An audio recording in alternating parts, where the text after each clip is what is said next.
Hello mga kapigi. So, ayun, pag may mga inahin kayong baboy na bagong panganak, lagi nyo pong i-check kagaya nito.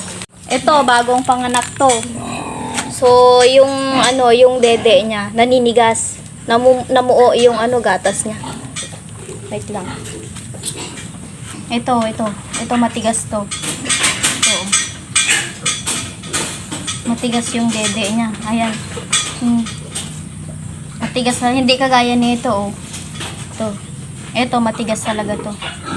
So, kailangan nating magbigay sa kanya ng Premoxil powder. Ito, maganda to para matunaw yung yung gatas niya. Ganito lang gagawin yung mga kapigi. Itong Premoxil, ihalo dito sa tubig na iinumin niya. Ayan.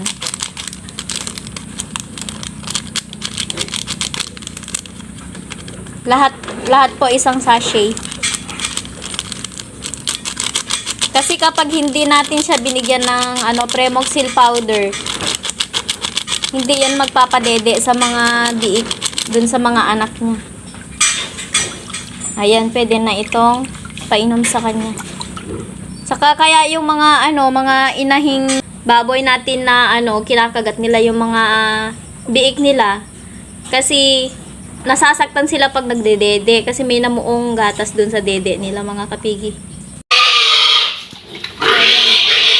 Ibuhos na natin para hindi siya lagnatin mga kapigi.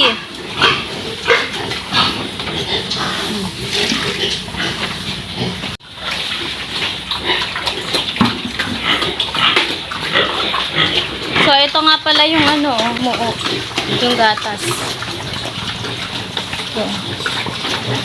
Ito. Sobrang tigas. Ayan. Happy farming!